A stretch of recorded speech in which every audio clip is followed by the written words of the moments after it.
Hi, everyone here and around the world. Chocolate and Fluffy are playing downstairs with a new toy. But we are up here ready to do another deep dive. And Ian says that international viewers to our Earthfiles YouTube channel are now coming from more than 100 countries, at least 116 so far. A big thanks to everyone everywhere for your great support. And this week, the European Southern Observatory in Munich, Germany, announced that it will hold a press conference to present new groundbreaking and pioneering Milky Way information from the Event Horizon Telescope, also known as EHT, a project that is an international science effort to capture images of black holes using a, quote, virtual Earth-sized telescope, close quote. The news conference will be streamed online from the ESO website, along with simultaneous press conferences around the world in Washington, D.C., Santiago, Chile, Mexico City, Tokyo, and Taipei, the capital in Taiwan. Reporters will be provided with extensive, they say, supporting audio-visual material, and I'm looking forward to that to share with you. What could pioneering and groundbreaking news be? Well, perhaps a follow-up to ESO's April 10th, 2019 headline 3 years ago, and that was, quote, astronomers capture first image of a black hole. That was the first ever image of a black hole, and it was at the center of the Messier 87 galaxy, 55 million light years from Earth, in the Virgo galaxy cluster. But what have the ESO scientists found that will be pioneering and groundbreaking? This time, the public is going to be able to ask questions.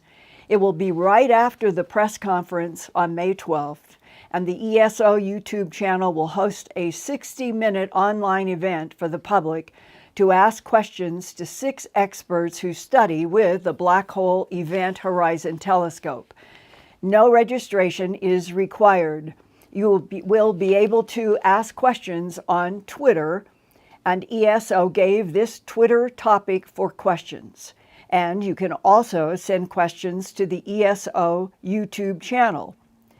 You also can go to my Earthfiles.com website and click on my news headline, European Southern Observatory says groundbreaking Milky Way news coming May 12, 2022.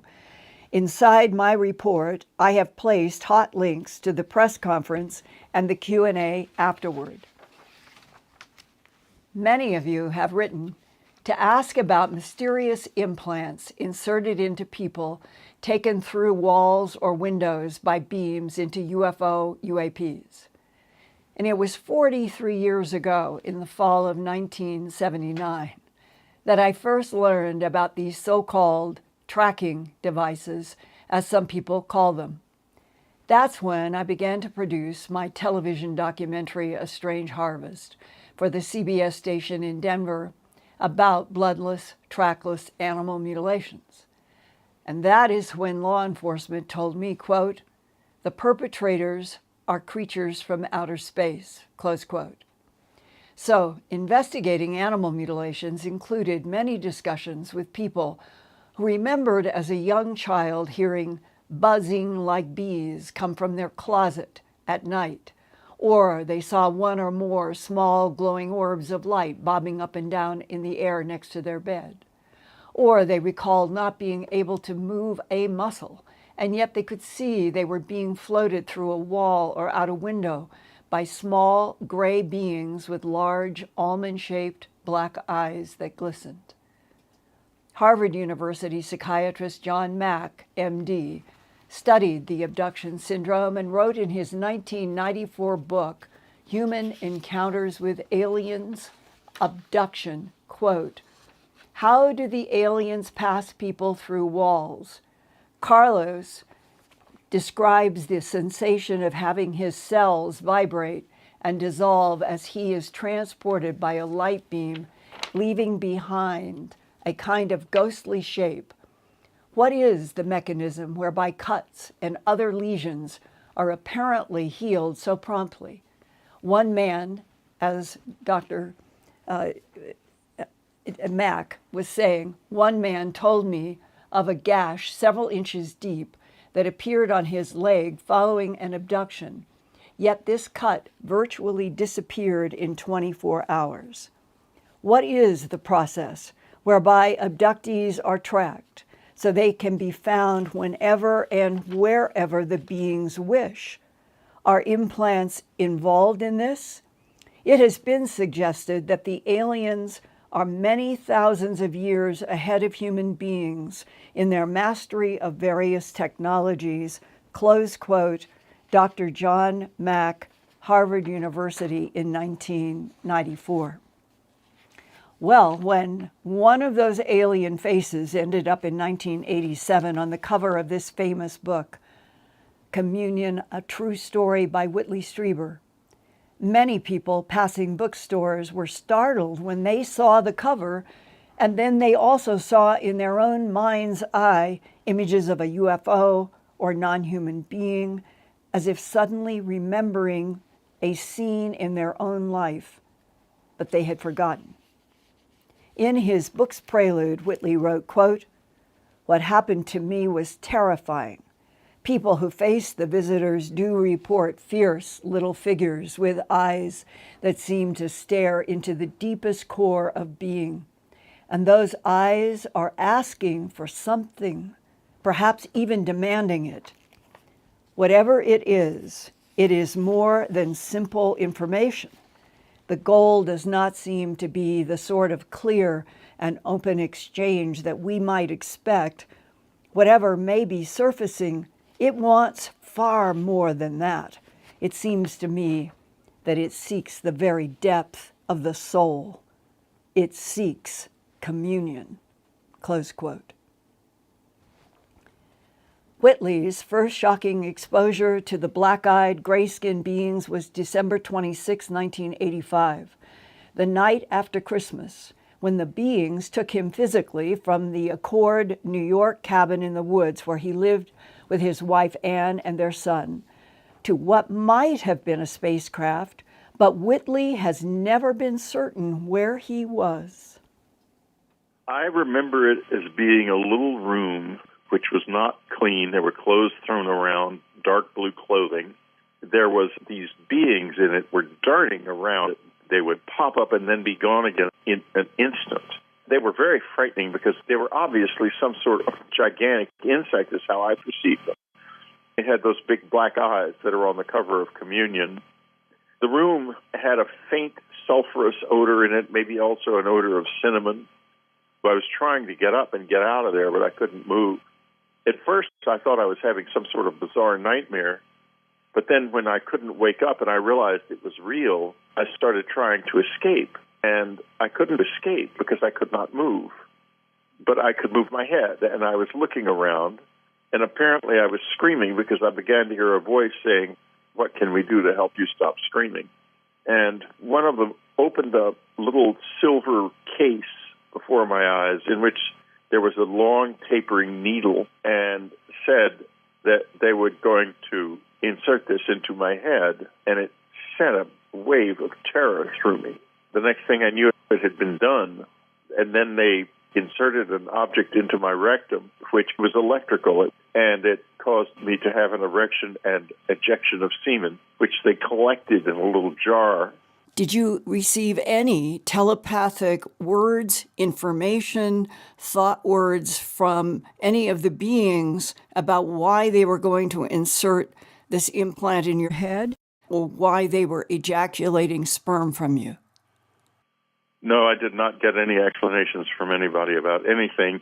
And as far as telepathy is concerned, I was unaware of the existence of something like that at the time. I remember voices. If they were speaking to me telepathically, I was not aware of it. And then, as far as I'm concerned, it was the next morning. And where did you find yourself the next morning? In bed. And it was like a jump cut. Yeah. Initially, the next morning, I was agitated without knowing why. My skin crawled. It was an awful feeling. But I didn't know why I was so upset. And I began to think, something is wrong with you, Whitley. And I got very frightened. And eventually medical tests and psychological tests showed that I was normal psychologically and medically, quite fit, actually. And the test for temporal lobe epilepsy not only showed I didn't have that, but that I had an exceptionally stable brain, one that was unlikely to have any kind of seizures. They put this in my ear, in the outside of my ear. It's there right now. It's still there, through my skin. And they did not leave a scar. How do you do that? Mm-hmm. Or what Dr. Lear found was so remarkable. The objects he found that were mostly embedded under people's skin were encased in epidural tissue. That's tissue from just below the outer layer of the skin. This was done so that the objects would not be rejected by the body. But we don't have the technology to do that. I was involved in studying these implants at Southwest Research in San Antonio, Texas, with Dr. William Mallow, the head of materials science there. We studied many implants at Southwest Research, and there was no way that we could have created those encapsulations that they were in. No way. But the implants themselves, and this is what is so bizarre, were apparently just innocuous. In other words, they were bits of meteoric iron, and they were slightly magnetic, but they were nothing remarkable. But who in the world is going to put unremarkable, seemingly pointless objects into somebody and go to the trouble of making sure they won't come out by encasing them in epidermal tissue? But Whitley, it could be that whatever they are using for implants are self-activating software that you and I have been exposed to in the Dragonfly drones. And there, anything that can be programmed by ETs becomes a self-activated object with programming and doesn't need anything else from the outside. Well, the object I have in my ear, in the mid-'90s, I was living in San Antonio and met Dr. Mallow, and that's when we did the studies of the implants that were being harvested by Dr. Lear. He wanted to try to see if he could get anything out of mine, and I arranged to have a doctor try to remove it. And this is all on videotape. It's on my website, Unknown Country. And the doctor tried to remove it from my left ear. He opened up an incision and could see a white disc. My wife was there, and she saw the disc too. But when he touched the disc with the edge of his scalpel, preparatory to removing it, it disappeared. It went down into the earlobe, through under my skin on its own. And so he closed the incision up because we'd have to cut my whole ear off in order to get it out. 2 days later, it moved back up into the position it's in now. He did get a sliver of it, and he sent that to a laboratory, and the lab technician reported that it was a metallic base with proteinaceous cilia attached to it, and that the cilia were motile, they were moving. In other words, that cilia were some kind of organic thing, and they were attached to this metallic base. So it was a very sophisticated thing. And that has been reported in at least one animal mutilation case. The eyewitness, he was bending over, amazed at the lack of blood and fluid when he saw something move. He put his hand down to the jaw, right on the edge of where the hide was coming around the keyhole of the clean jaw. What was this that was moving? And he said it took off with some speed underneath the hide, and that as he went along with his hand, it moved away and it kept moving under the hide. Never was able to get it. Well, that's what happened to me. They never were able to get it. And these things do that, and they move on their own. That happened at Dr. Lear's surgeries routinely, and they would clamp the area around the object because they knew that it would move if it could. Some of them they didn't get, but some of them they did, and we tested about 10 of them. All of them except one were the same thing. They were meteoric iron. Another longtime abductee with implants is attorney Terry Lovelace, who was also honorably discharged as a U.S. Air Force Staff Sergeant after 6 years of service at Whiteman Air Force Base in Missouri from 1973 to 1979. Now 71 years old, and Terry self-published a book in 2018 entitled Incident at Devil's Den about his abduction into a huge triangular-shaped UFO along with his U.S. Air Force buddy, Toby, during a camping trip to Devil's Den, Arkansas in June 1977 when Terry was 22 years old, 2 years before he left the Air Force and became an attorney. In 1979, a couple of years after Terry Lovelace was honorably discharged from the U.S. Air Force on Whiteman Air Force Base, he had taken up running for exercise, and that's when he noticed a spot above his right knee that went numb when he jogged. 34 years later, on October 22nd of 2013, at age 58, Terry's leg gave out completely. He fell and ended up in the Dallas, Texas Veterans Administration Medical Center Radiology Department, staring at x-rays of his right knee and thigh. A female radiology tech took x-rays and radiograms, and then a male radiologist told Terry that one anomalous object above his right knee was made of metal with wires attached, almost in a square shape, and wanted to know what had happened. How did this metal object with wires coming from it get into Terry's right leg? Terry answered he had no idea how anything got in his leg without him knowing, but that since 1979, when he ran a couple of miles, there would always come a numb spot where the radiologist was then showing him the strange metal object on the x-ray. The radiologist said there must be scar tissue, and he looked on the skin surface and then in radiograms of the subcutaneous tissue in which the metal implant was embedded.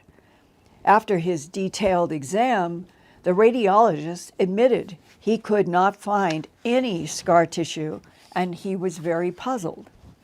Further, in x-rays of Terry's right knee, there was a 5-petaled, almost flower-like object that glowed white. The x-ray technician said, quote, "I've never seen anything like this before," close quote. Well, the radiologist hypothesized that it was a Baker's cyst, which would have caused Terry's right leg to collapse. And I ask a professional radiologist that I know about this particular x-ray. She said that it was likely that it was a Baker's cyst. However, she conceded that she has never seen a Baker's cyst present with such uniform geometry before. Another medical doctor raised the question, if this metal square with wires were an alien implant, could the petaled flower-shaped object be another alien implant deliberately camouflaged as a Baker's cyst? Were these implants inserted during the Devil's Den camping trip all the way back in 1977 when Terry was with his buddy Tobias and they were taken from their tent into a UFO?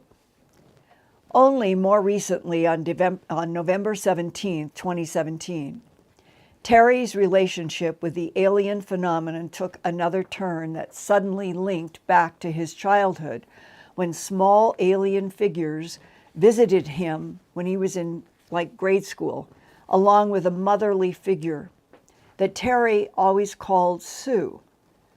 Now, she must have worn a wig and told him firmly that he was not supposed to talk about the implants.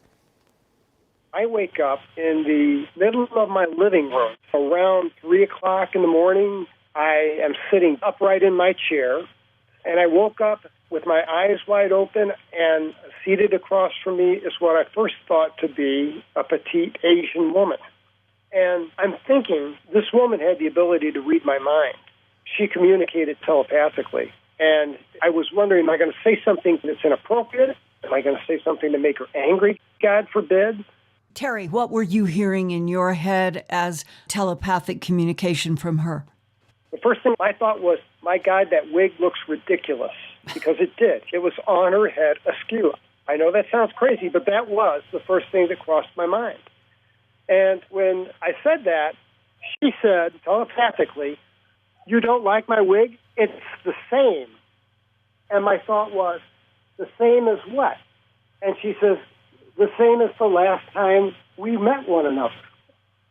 Is it the sound of a female voice in your head where you're normally accustomed just to your male thoughts?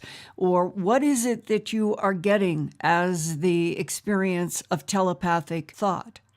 What I received was a female voice, as audible and as clear and as audible as any spoken word you've ever heard. But it wasn't through my ears. It was in my head. And there was no accent of any kind. It was just her words. And she spoke very plainly, and I understood her. And I remember thinking, and when I say think, I mean say. They're interchangeable. Anything you think, you might as well say. Mm-hmm. And my next thought was, why are you here? Why are you in my living room? Who are you? Does this have something to do with my knee? And she fired back telepathically, yes, it has to do with your knee. I said, well, do you put these in everyone? Who do you put these things in? She said, many thousands of people over many generations. And I asked, what purpose do these things serve? And she dodged the question twice and wouldn't tell me. She just said they serve many purposes. And I said, well, who are you? She told me that she was a hybrid being and that she worked for her host, who I refer to as alien. And I said, well, who are the aliens? Why do you call them hosts? Because a host can mean a lot of things. And she says, I don't call them alien. I call them my host because they are not alien to me. I thought, I know this woman. And the thought was, my God, I wish she'd take those glasses off. And she took her glasses off, and I could see her full face. And I recognized her immediately. I knew who she was. Who? She was the lady that I referred to as Sue when I was a little boy. They used to take me, along with some other kids, and it was always the same group of kids, when I was age 6 and 7, about the time when I saw the UFO. And they would come and ask me, would you want to come with us and play? And it was weird. They were made up as little circus monkeys. And I'm sure that they portrayed themselves in that way to be benign to a 6 or 7-year-old child and not be frightening. Why would you be recognizing this female in 2017 if she goes all the way back to when you were 6 or 7 years old and you thought monkeys were coming into your bedroom? What would have been a connection to you about this female sitting across from you wearing glasses that you want her to take off and the monkeys? The monkeys were the abductors. The monkeys I have nothing but malice towards. I would shoot the monkeys if they came back. But I felt genuine affection for this woman. Terry, are you trying to say that the monkeys, when they came into your bedroom when you were 6 or 7 years old, that they would end up taking you to a craft where this female who is now talking to you in 2017 would be when you were a child? Precisely. Exactly the same woman, yes. And what did she do with you when you were 6 and 7 years old? We went to like a circular play area, gray padded floor. The room was well lit, but I can't identify exactly where the light is coming from. And she was always there. She would play games with us, usually involving symbols, geometrical triangles. Are you talking about now that you're taken to, we assume, a craft, and that this Asian female who is sitting across from you in September 2017 was always with you as a child and played games with you having to do with symbols and patterns? Yes, and I think it was intentional that she allowed me to remember that. Had she not allowed me to remember that, I would not have known. I think for whatever reason, she wanted me to have that memory. Let's go to what she communicates about your right leg and the x-rays. Yes. I asked, and she dodged the question twice, what's the purpose of the thing in my leg? And she said they serve many purposes. Or she said legs, plural. And I thought plural, and she said, yes, I mean plural. You have devices in both of your legs. And that's when it hit me. I'd never had my left leg x-rayed. But she said that I had devices. She referred to them as devices in both legs. And I asked her, I said, why are you here? And she said, you shouldn't write your book or speak about some of these things because you don't know, you're not smart enough to discern what's important and shouldn't be talked about, and what's not so important is no big deal to talk about. Because of that, you shouldn't speak. If you speak, people may believe you, and you know things that you shouldn't know, you shouldn't be talking about. And I said, well, what makes me any different from anybody else? I said, there are 10,000 people out there writing books about UFOs and writing about their experiences. What makes my experience any different from any other? And she said, because people will believe you. There's nothing that makes me anything special. I don't understand it. But that was her answer to me. Probably because you have had a military background, an attorney background, you're intelligent, and for a while you would have had Tobias to back you up. That would have been nice. In your book, you talk about what is basically a veiled threat from her. Can you explain that now? It was not the least veiled. There were two, what I interpreted as threats. She said that the things above my knee can't be removed and analyzed by terrestrial scientists. She said her host will not allow that to happen. And she said they're going to come and take them from you. And she said they'll take them from you in the middle of the night and you'll have no pain whatsoever. And her second threat was more direct. And she said, if you talk about these things, your government will kill you. And I thought, my God. That came out of her mind to your mind. Correct. All telepathic. When she said, if you do talk and do your book, your government will kill you, did you then mentally ask her, why would my government kill me because I have your implants in my legs? That was pretty much toward the end of the session, because after she said that, I was shocked, I guess. I think that was pretty much when things wrapped up. All right. That was September 2017. We are talking in January of 2019.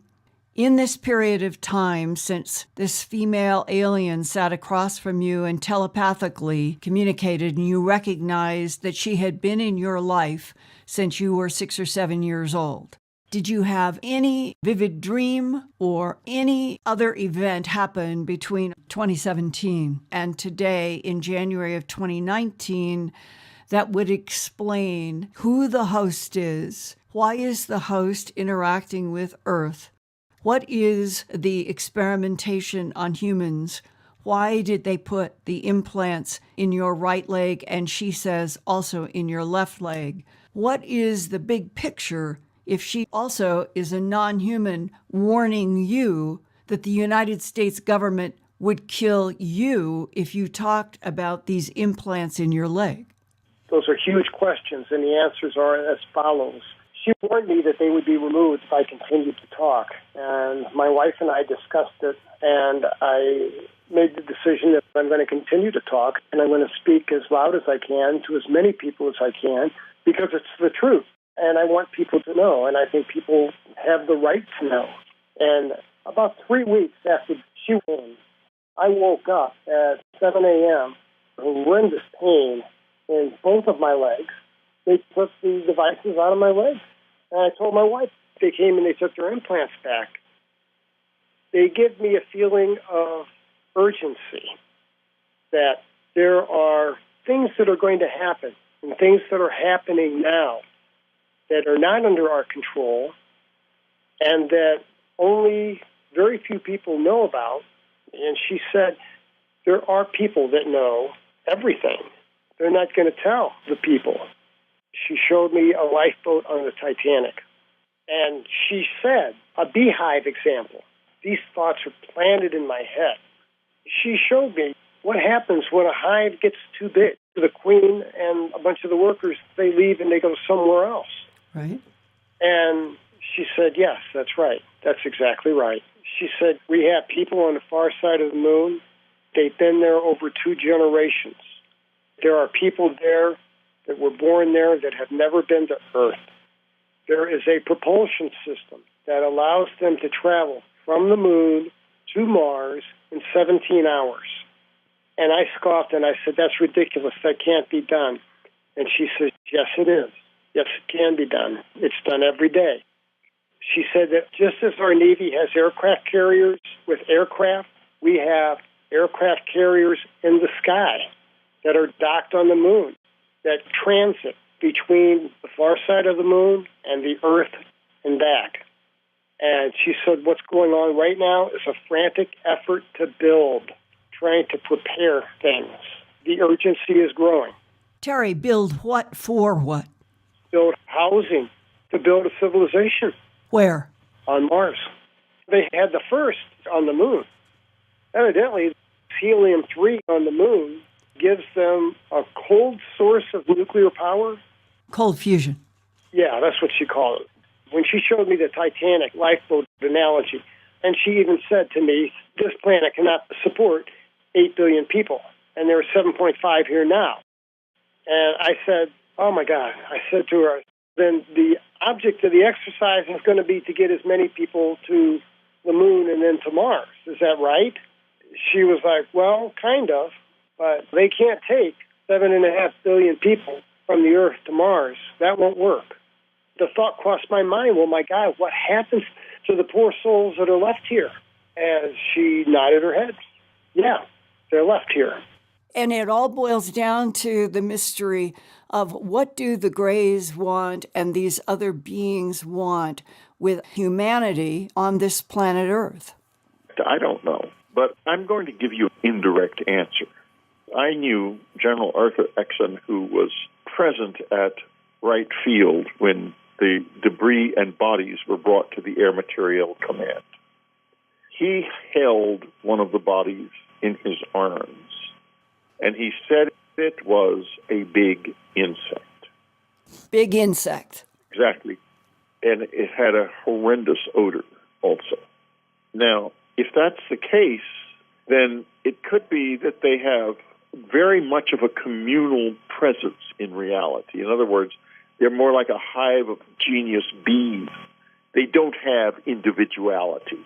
And if the individuality we have here is rare in the universe, and I've been with many of these different beings at this point in my life, I think they found something here, or maybe even created something here that is unique in the universe. That's my speculation. Because I can't imagine why, if this universe contains such a breathtakingly massive number of planets, there are probably trillions of inhabited planets for every single human being who has ever lived on Earth. And they're here in numbers looking us over. So there's got to be something unusual going on here for sure. And could it be that Homo sapiens sapien, a creation of manipulating DNA in already evolving primates by extraterrestrials in some kind of laboratory experience, produced an unusual soul, and that there may be something true about the Homo sapiens sapiens soul that could be unique in this universe, and that could be what the big vested interest in our at least surviving ourselves could be? I think that the soul is the whole center of everything. Maybe somebody doesn't want us to be strong. Maybe they want us to be confused and doubting, and 9/10 of all scientists and academics thinking it's stupid nonsense when it's not. Right. And not only is it not a nonsense, it's not always dangerous, and it does have a good side, but it can be very dangerous. Right. Exactly. And the question then is, why is the pulse of the yin and yang always seemingly at work here? You get down into very deep stuff because there's a level of reality in which there is no good and evil. There are positive and negative forces, and it is up to free souls to bring them into balance. And maybe that's, in the end, why they are here and why some of them are good and some of them seem evil. It's not good and evil. It's an attempt to find balance, and they can use us to be the jugglers, as it were, and juggle the two forces. One pole is absolute zero and absolute dark, and at the other pole is an infinity of conscious light. And we are meant to find the balance between the two in order to enrich the universe. I think that human beings have something that they want, and I think it's the human soul. And they don't. And by God, they want one. In my third book, Glimpses of Other Realities, Volume 2, High Strangeness, people in the human abduction syndrome also talk about the huge importance that the human soul plays in non-human interactions with us. Some abductees for decades have said that some alien intelligences study the moment of death for human beings in an effort to find out which dimensions Earth Homo sapiens sapien enter after the moment of death, dimensions that non-humans might not be able to enter. So biological humans with souls and free will might be a rare life form in this huge cosmos. Human free will choices in conscious life on Earth might add up to specific soul frequencies that resonate with only specific other dimensions. And then, whether human, ET, or angel, you reap what you sow. And I want to do a cheer. The Glimpses of Other Realities, Volume 1, they are now successfully in the garage. And coming behind them in May will be a new printing of An Alien Harvest. So for all of you who have been asking me to let you know, Glimpses Volume 1 and Glimpses Volume 2 are now a 2-volume set that anybody anywhere can order. We have plenty of books. And An Alien Harvest and Mysterious Lights and Crop Circles and my documentaries, Antarctica, Alien Secrets Beneath the Ice, A Strange Harvest 1993, and the Göbekli Tepe documentary.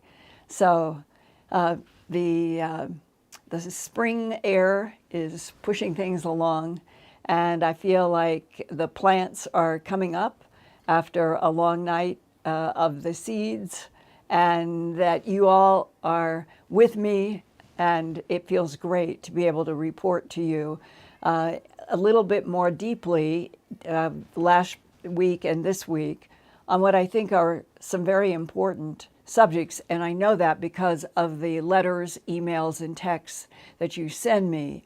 A lot of people have asked questions about what are the implants? Are they tracking devices? What are they?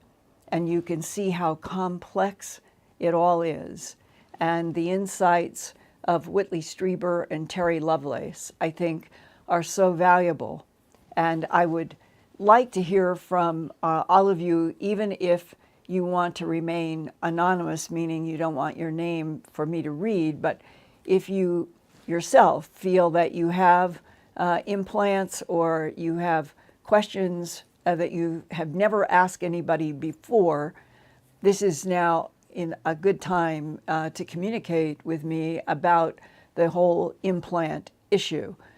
Certainly, we don't have all the answers by any stretch, but if you took everything that we did last year or last week with Adam Burns and with him last year, and what we heard from Whitley Strieber and Terry Lovelace tonight, the complexity, the depth, the breadth, the complexity of other dimensions that we are really not very educated about as beings on Earth at all. I find it both exciting, kind of exciting, like very exciting to learn, but frustrated that we still are in a timeline where the government and others who do have answers to some of these many questions are still sitting on information. And I sure hope that we're going to have a headline somewhere this summer that maybe even congressional hearings will be held. But if the policy is still of denial about these subjects, I think we're not going to hear much publicly. So that's why you guys keep coming to the Earthfiles YouTube channel. And Ian, are you there? I wanted to, yes, I wanted to make sure you were there for questions and comments, and knowing that we did a long dive on the implants, but to let everyone know, for you to let everyone know that Glimpses Volume 1 is now available with Glimpses Volume 2 in the chat, and that one other piece of follow-up from last week. There were some people in the chat, right, Ian, who were saying that dinosaurs are not reptiles. And I did a lot of research at the National History Museum in the UK and other places. And I just wanted to say and suggest to everyone that you do that as well. Do it yourself, and you will find that the sentences always say dinosaurs are a group of reptiles that dominated the land for over 140 million years. They evolved diverse shapes and sizes that range from very small to very large. And there is also another word that is applied to dinosaurs, archosaurs, archosaurs, again, defined by museums and science institutions as a larger group of reptiles that first appeared about 251 million years ago. So I'm not certain how that confusion began, that the dinosaurs, they're complex, and I think it's the blood issue, that between cold blood and warm blood, what they think that the dinosaurs fell into was a category on the blood that was neither really cold-blooded or really warm-blooded, but stayed somewhere in the middle.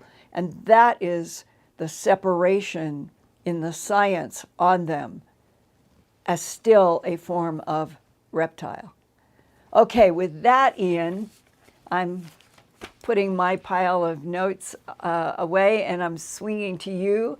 And I realize that I'll go 10 minutes now with Q&A, but next week, I promise everybody that what we'll do is I'll do some news, but I'm going to go to Q&A, and Ian has been organizing questions. So right now, Ian, let's see what we can do with comments and questions here for 10 minutes. Okay, Linda, first of all, tell us where we can get the book from. By writing to, or first, do a web search to the Earthfiles website, www.earthfiles.com. And when you are there, on the right is a column, and there's Earthfiles Shop, and it's near the top. I think it's in blue, Earthfiles Shop. Click on there, and everything that you need on my books, on my documentaries, t-shirts, everything is there.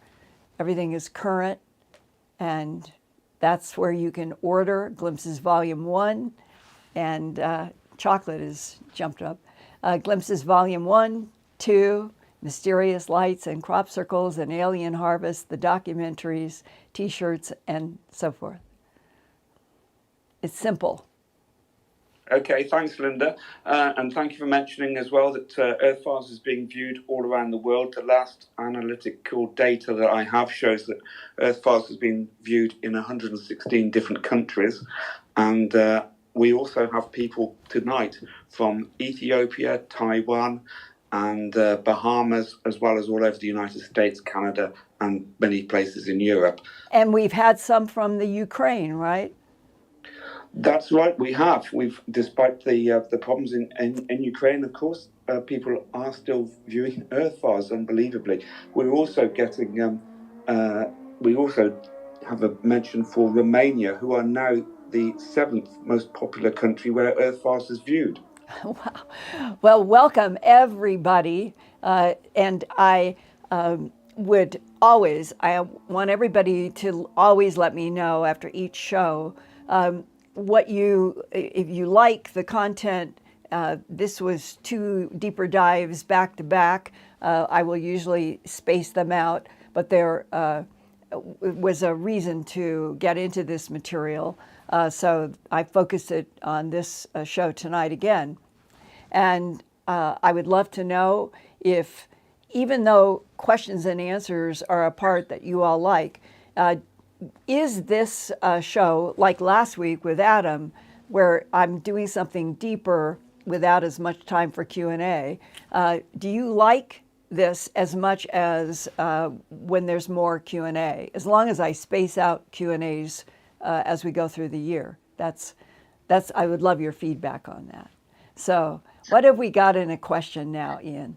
Well, a lot of people in the chat are chiming in with their own experiences of implants and Great. saying that they've had implants and they've had implants removed and seen them themselves. And also people are talking about the buzzing noise that they sometimes get. Here's a question for you about, I get a buzzing in my right hip 2 or 3 times a year. Could that be an implant?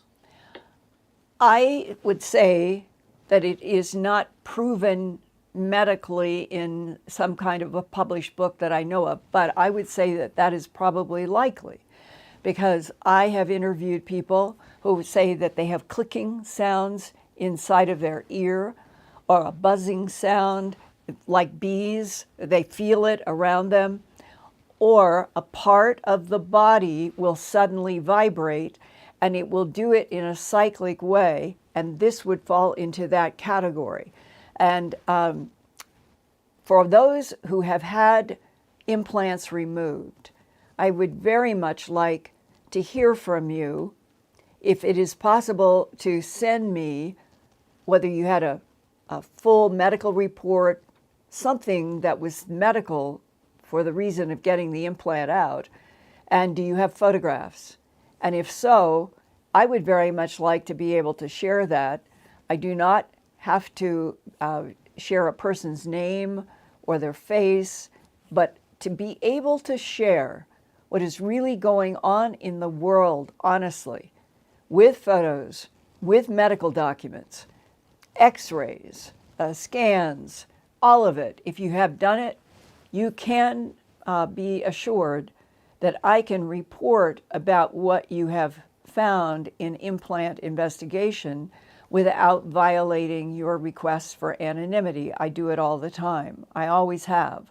And so there is a way to work with some of this information and put it out to, we'll call it our Earthfiles YouTube channel group, and still be able to report about it.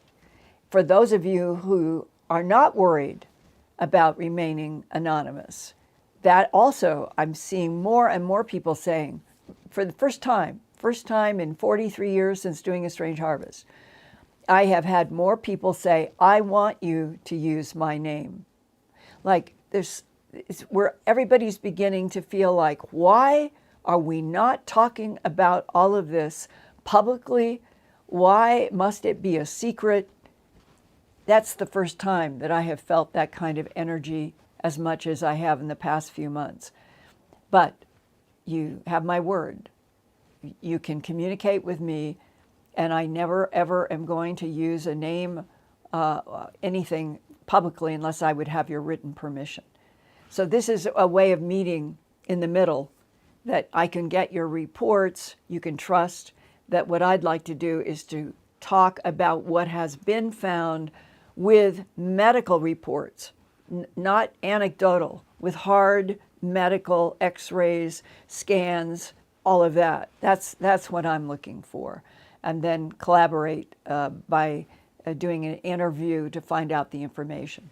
So this could be very interesting, Ian, if we start getting a lot of comments going in that direction. Right, and I've asked people if they can contact us and share more information directly with us as well. Okay, here's another one, Linda. Have you heard anything about an implant that looks like a very small packed sphere made of very dense carbon? We recovered a sphere like that from my husband's earlobe. spherical shaped implants I have heard about a lot. Dense carbon. I'm not exactly sure, but this is classic. I would love to find out more. And if who sent this to you, if they can let you know how I can get a hold of them, perhaps by phone, then I could call and talk about what documentation exists and if it would be possible to show it here at the Earthfiles YouTube channel with or without the name and the identifier. And that's how we'll all learn, because what we need is hard evidence and hard data to be discussed in everything from animal mutilations to human abductions and implants and hybrids and all of it. We need to be talking about data and hard evidence. So this would be a perfect example, Ian, if this couple would talk to me and I could do a report, even if they don't want to be identified. Well, we'll see if they can contact us, and we'll reach out to them and hopefully learn more. We have another one here from Van C, who says, I had a pea-sized thing inside my torso right below my belly button in 2017 to 2019. After my mother, niece and I, all three saw a bright blue-white orb of light flying in the sky. What happened to it? Well, again, we'd like to learn more, because some people are reporting that they find these implants in them after they've had a UFO event or experience. Right. That's right. And as Whitley pointed out and I described in the cattle mutilation, these things can move. So it may have been in the belly button and it may have moved on its own, which is an interesting question if that is what happened, or did they have it taken out, or what? Learning more about these implants could lead to several layers of very interesting discoveries. So maybe that person would let me talk with them as well. Okay, here's another one. I thought that I did when I was young. My parents and even my doctor couldn't explain what it was. It was in my lower left jawbone to the left of my mouth. It would move some when I pushed on it. The first thing that comes to mind is I did a mini documentary all the way back to around 2004, I think it was 2004 or 5. Thomas Coleman Shepard. He had been in the military and Navy. And how to compress this. There was a vault, a room with a literal metallic vault in it. And I believe this was in one of the islands near like Taiwan or someplace where he was at this particular base.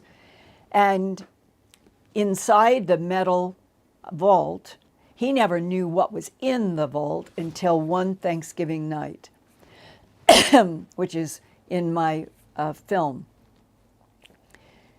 And one of his buddies was in and had the classification to go inside of that vault room. He was outside doing clerical work. He hears his name called, and he hears another buddy's name called from the guy inside the vault room. And when he finally gets there, spread out on top of the metal were photographs of what the man said, these are aliens from outer space. And this is somewhere in Roswell, New Mexico. The file is labeled Roswell, New Mexico, 1947. And in the photo, he's looking at these beings, and he said to the guy, what do you mean? Like the straightforward sentence, and what he was looking at, he wasn't understanding. And his friend said, these are extraterrestrials. You've heard of Roswell, right? The UFO crashes. Here are the photos. And this is in a hangar, and they're laid out on some kind of platform. And that was the beginning of Thomas Coleman Shepard's evolution until he got out of the Navy in the 90s, quite a few years later. And during that period of time, he had asked people about these photographs of extraterrestrials that he had been shown. And eventually, whoever was in his superior authority came to him and said, "You need to keep your mouth shut. And I want you to come with me." And there was another guy. He said, "You need to go to a dental appointment today." They have no idea. They're not told anything about why they're having to go to the dentist. They go. He has no idea what happens at the dentist. Total silence. The dentist does something. They have no idea. 10 or 15 years later, he gets a loose piece in the jawline and the gum, and he has to go to a dentist. He's out now of the Navy. It was in a civilian dentist office. And the dentist did x-rays and comes in and says, "When did you work for intelligence?" And Thomas Coleman Shepard said, "What do you mean?" He said, "You had something in your jaw," he said, "that I only associate with people who are either sending or receiving messages." And he said it was your teeth were, the teeth itself, the tooth itself, had something that had been placed over the tooth that would somehow either enhance or protect the frequencies he never understood. But that would be an example of humans in military putting some kind of implant in a gum and a tooth for some, who knows, microphone reason, sending, receive, who knows? He didn't have a clue, but the dentist took it out. And wouldn't have anything more to do with it. Well, it could be that what the person who's asked, if we do it and the non-humans do it, then what you have in your gum could be from one of those sources. Because I don't know anything else about your life in terms of whether or not you would be a candidate for having dentistry done in a military or in intel capacity. But certainly the non-humans are capable of putting these implants, it appears, any place. And what I referenced, that was one of the more extraordinary discussions on cattle mutilation investigation, that underneath, right at the edge of what was the keyhole cut on the jaw, that the investigator who called me said, "This thing started moving, and I tried to get it, and it kept going underneath the hide." Well, these moving plants, the moving implants, Whitley Strieber encountered with Dr. Roger Lear's work for quite a long time, did some of the most detailed investigations. So we are just scratching the surface on what there is to learn. And on that note, Ian, Eric, Brad, everybody, 116 countries all over the world, I pray every day that we move toward peace, but I'm sure glad that we can come together on these Wednesday nights. Digital hug. I love you guys. See you next week.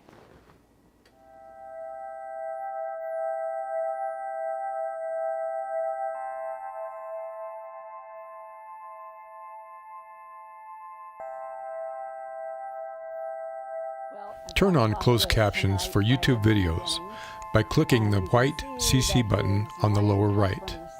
The default language for Linda's videos is English.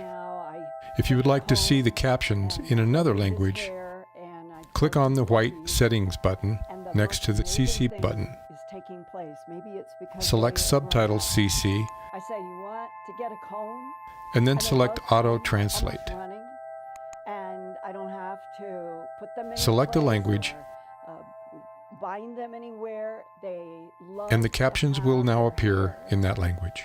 sort of gone through, and they will hold their heads. I never had a cat do that before. And they'll pull against the comb, helping me get out snarls. And I think it's the best they've ever been.